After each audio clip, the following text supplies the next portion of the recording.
ဒီနေ့တော့ကျွန်တော်စိန်လုံးကြောက်လေးကို၄သိန်းနဲ့ဝယ်ခဲ့တာလေးကိုဆေးလိုက်တဲ့အချိန်မှာဘယ်လိုဖြစ်သွားလဲဆိုတာလေးကိုကျွန်တော်မျှဝေပေးချင်တယ်ဗျ။ရင်မဆေးဝယ်ရတာလည်းတော်တော်လေးတတိထားရတယ်ဗျ။မော်ရယ်သူ့ရဲ့မျိုးတန်းရယ်တချို့ကြောက်လည်းရွှွန့်တုပ်ပြီးရောင်းတာတွေလည်းရှိတယ်ဗျ။ကျွန်တော်တို့ကြောက်လောကကလည်းတော်တော်လေးကိုတတိထားရတယ်ဗျ။ရောင်းဝယ်လုပ်တဲ့လောပန်းတိုင်းလို့တော်တော်များများတော့ရွှွန့်တုပ်ကြောက်ကတော့ဂျုံရတတ်တယ်ဗျ။အဲ့ဒါတော့တတိထားရဲ့ဆရာလေးတစ်ခုပေါ့ဗျာ။ခွင်ဖြူရဲ့ဒီလိုခွင်နေရပေါ့နော်ခွင်ဖြူခွင်နီခွင်ဝါဒါမျိုးတွေရောနေပြီဆိုလို့ရှိရင်တော့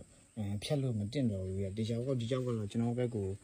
လဲမယ်ကြောက်ပဲဖြစ်နိုင်တယ်ဗျခွင်ဖြူခွင်ဝါနှစ်နန်ဆက်တာပေါ့ခွင်ဖြူခွင်ဝါနှစ်နန်ဆက်ပြီဆိုလို့ရှိရင်တော့စိန်လုံးကြောက်ကတော့မဖြတ်ပါနဲ့တော့တေးကြပါလေအဲကြောက်ကကိုယ့်ဘက်ကိုလဲမိုင်းနဲ့ဖြစ်ဖို့များတယ်ဗျဒါကျွန်တော်အတွေ့အကြုံလေးကိုမျှဝေပေးရပါတော့ရေမဆေးတော့ကတော့ဒီကြောက်ကတွေ့မြေကြီးအစီနဲ့ဆိုတော့ကျွန်တော်ခွင်ဖြူခွင်ဝါညီဒီလိုမျိုးတွေ့ရတယ်ဗျရေချလိုက်တဲ့အချိန်ကျမှတော့သူကအပြောင်းလဲရတော်တော်လေးကိုတိတာသွားပြီဗျ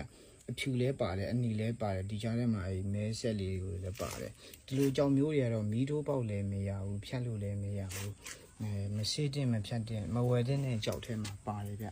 ဒီကြောင်လေးကကျွန်တော်တို့ဘက်ကတော့ဒီကြောင်ကိုလဲဖို့85ရာခိုင်နှုန်းဒီကြားလေးလို့ပြောချင်ပါတယ်ဗျအားလုံးကိုကျေးဇူးတင်ပါတယ်ပို့ကြောအထွက်တဲ့တာအမေကြောလေးပေါ့နော်ပိတ်တရှင်ရတူကတော့ဒီကောင်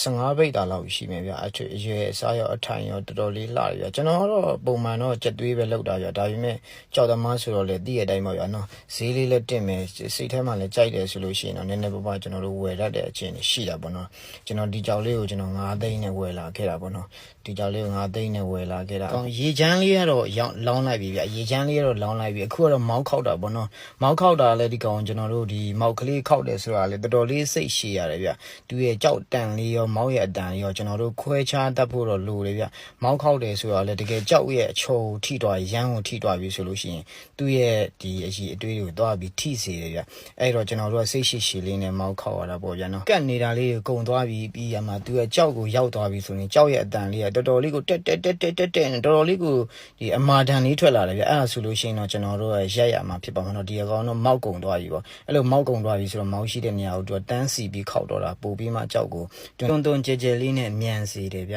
ကျွန်တော်ဒီကြောက်ကို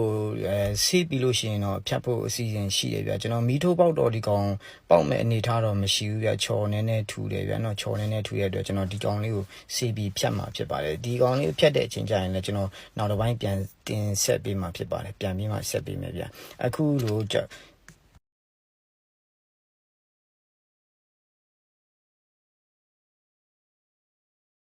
ပဲချွန်လေးဗျဒီကောင်စိန်လုံးတစ်တုံးလုံးကြောက်လေးပေါ့ချွန်လေးကတော့မီထိုးလိုက်မှာတော့တော်တော်လေးဆွဲဆောင်မှုရှိတယ်ဗျလှတယ်ဗျပိတ်တချင်းရင်တော့ဒီကောင်တပိတ်တစ်ခွဲလောက်ရှိမှာဗျပဲပန်းလေးလည်းမြင်ရတယ်သူကချွန်လေးလည်းပါတယ်ပဲချွန်အတဲ့ပေါ့ဗျဒူးကာလာလေးဒီကောင်တော့ထွက်မဲ့အနေထားပါဗျချွန်ကတော့မီထိုးလိုက်မှာတော့တော်တော်လေးကိုတဲ့တယ်ပြောတော့မှာပဲဗျဒီကြောက်လေးကို9သိန်းဝယ်ခဲ့တာပေါ့နော်9သိန်းဝယ်ခဲ့တာဒီကြောက်လေးကိုရေမစီးဝယ်ခဲ့တာပေါ့ရေမစီးဝယ်လာခဲ့ပြီးမှကျွန်တော်ရေချလိုက်တာဗျအခုကတော့လှပါတယ်ဗျတော်တော်လေးပဲချွန်လေးတဲ့ပါတယ်ဗျအခုလိုကြည့်ရှုပေးတဲ့အရောက်ချင်းစီတိုင်းကိုကျေးဇူးအများကြီးတင်ပါတယ်ဗျာ